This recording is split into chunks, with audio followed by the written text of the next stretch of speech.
Take me back to Janky Town. I want to get back to Janky Town. Yeah, which actually is a perfect, segue into something I've always wanted to talk about and document this. Have you been to Eastern Europe? I've been to, I don't know if this counts. I've been to Slovenia. Yeah. I think that's more Central Europe. And I've been to Lithuania with a very brief stop in Latvia. I don't know if the Baltic states count as Eastern Europe. Okay. I'm coming at it from a toilet perspective and my observations. Shoot. Based in what I've seen in, Hungary, parts of the Czech Republic, and some places in Greece, which is in Eastern Europe. But the toilets, the bowl part, the part that comes down. Mm-hmm. Like the trapway, do you mean? It's funny that we don't have any good references here. But the toilet makes a bowl. The American toilet is one big bowl. Mm-hmm. But sometimes you get a smaller trapway. The ones there are forward. They're forward positioned. Like a front So trap. If you're sitting here, mm-hmm. the trap is here, and the landing area is this plank. Why is that? Do you know who Slavoj Žižek is? No. The Slovenian philosopher? No. I'm wondering if I can't get it right away, then we won't listen to it now. But he has a thing about culture and how you can decipher a lot about a culture by the way people shit into their toilets. Yeah. And it's like in Had I been sitting on it wrong?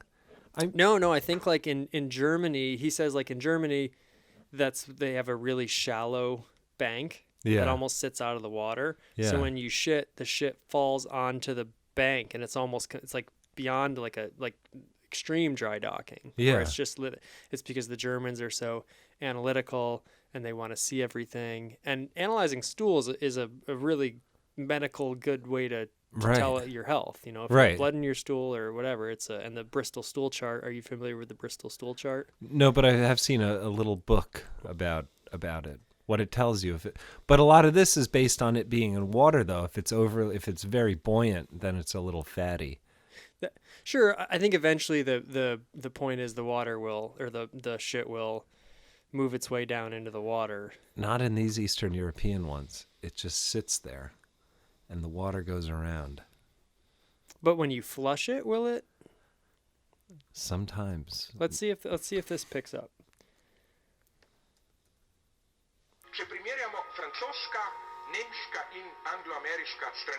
Okay, well that's not in English. I think I know what he's saying. It's very modest one. I'm not sure that I know a lot. No, I'm sure that I don't know a lot of architecture. Is nonetheless what interests me in architecture. It's how architecture is for me the exemplary case of how ideology is at work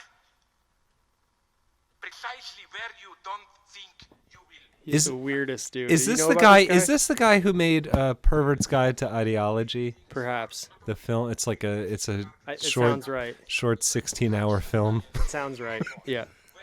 He's and he's got all these weird like tics and quirks. Yeah, and he's always like. Even the most ordinary, everyday objects can be objects not only to use them but to think with them. First, I want to repeat. I'm sorry, some of you already know it, but it's my big royal example to make this point. Maybe you can correct me if I'm wrong. It always interested me the paradox of, I already mentioned them, obviously I have some anal fixation here, I don't want to go into it, toilets. Did you notice if you traveled around the world how different they are? I simplify to the utmost, but this doesn't invalidate the analysis. I think if you go, I don't know how it's here, I just will mention three big civilizations, nations. In France, the whole of the toilet bowl is in the back, so that when you produce excrement, they quickly disappear in the hole. The German toilets, the old type, now they are disappearing, but you still find them, it's the opposite. The hole is in front.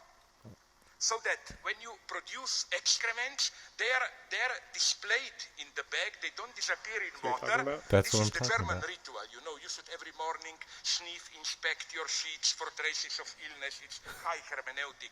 I think the original meaning of hermeneutic for Germany is maybe this. Then in Anglo-Saxon world, United States, you get, Just a big. the toilet bowl which is full of water so that shit floats in it before it disappears. And then I asked many of my friends, architects, interior designers, why these differences? They gave me 2 books on the structure of toilets. Nowhere did I get an explanation. And then a wild speculation came to my mind. Do you know that from the late 18th century, we have in Europe the idea of European Trinity. It's a racist idea. You are not in it. Italy is not in it. But the idea is that the 3 crucial European nations are France, Germany, England. Each of them standing for a certain level of social life and for a certain politics. France is politics, is the privileged domain and politically left revolution. England, middle of the road, liberal, moderate and economy. Germany, metaphysics and poetry and conservative. And my God, it did strike me, isn't this the key? In France, revolutionary approach. Hole for the sheet in the back, it should quickly be liquidated, like a kind of a guillotine. Anglo-Saxon, pragmatic, let it float, let's be rational. German, metaphysics and poetry. You Let's observe examine it, it. you think, and so on. Okay, this may be madness, but you see what's my point? It's that something like this had to be at work Far from it. for such a common thing like Far from madness in my. structure of Yeah. So it's not that these countries I had been to had different toilets than Germany, which is where I was staying. It's that they had the older ones Oh, that still, could which be. he was talking Oh, about, because now he was you're- saying it's going out of fashion Wow, but now. now you're making it. Now So you're they're- throwing class into the situation where if you're in Yeah. a lower class with an older toilet, your experience as a national is almost different. Yeah. Huh. Interesting. Wow. Yeah, he's a wild dude. He's brilliant. Yeah. I really enjoyed that. Pervert's Guide to Ideology. Yeah, I haven't. I should check that out. And he's going through with painstaking detail, like, about 100 different films Wow. and talking about. Is that the ways whole in which- movie? Yeah. So he's just He's standing in a reviewing films. desert, kind of narrating, and then I think he has a point, but I don't know. Well, it's like, I mean, It changed the way I look at films, though. It changed. yes, the way that's the important thing. Sometimes the skid marks, if you will, Yeah. come later because I can read a book and not remember. Like if I'm trying to tell something about, like I have this. I love Harriet Tubman. I've read this book about Harriet Tubman. I learned all these like really interesting facts and anecdotes about her. But then I like try to have a conversation with someone about it. Yeah. I'm like, she was sweet, man. Like. That's like when I used. She was in Rochester one time, and like she did this thing, and it was like awesome. It's Yeah, like- when I read The Stranger, Camus, The Stranger, for a 7th grade book report. 7th grade. Yeah, I was way out of my league. Wunderkind. Way out of my league. No, I wrote this whole report about how this guy shoots another guy because the sun got in his eye. I was just describing the narrative of the book, and Even totally to keep missed, up with that, it missed sounds the like whole point. right. I pretty much just wrote down all of what I understood Uh-huh. of the plot of the book. I would say that's pretty good for 7th grade. Yeah, but I think I missed the point. Yeah, you were not didn't make it. to And the then next- I didn't go back and read it later because I thought I already read that. Mm-hmm. I already read that. I'm not going to it's read that's it again. checked on Yeah. the list. I already checked it. I can already tell That's people I've read that. the only point of reading books is to tell people how many and which books you've read. Oh, yeah, exactly. You start with something you're trying to say, and then you direct a conversation to arrive at that point in which you've accomplished something. Wow. The whole art of conversation of shallow people is to bring the others to that point, because you don't just show up knock at someone's door. Hey, what's up? These are the books I've read. These are the things I've done. See you later. You have to make it more interesting than that. You gotta you gotta do the whole dance. Yeah. So are we classifying ourselves as shallow people? I'm guilty. How do I know how it works so well? No, we're definitely shallow people. I do it all the time.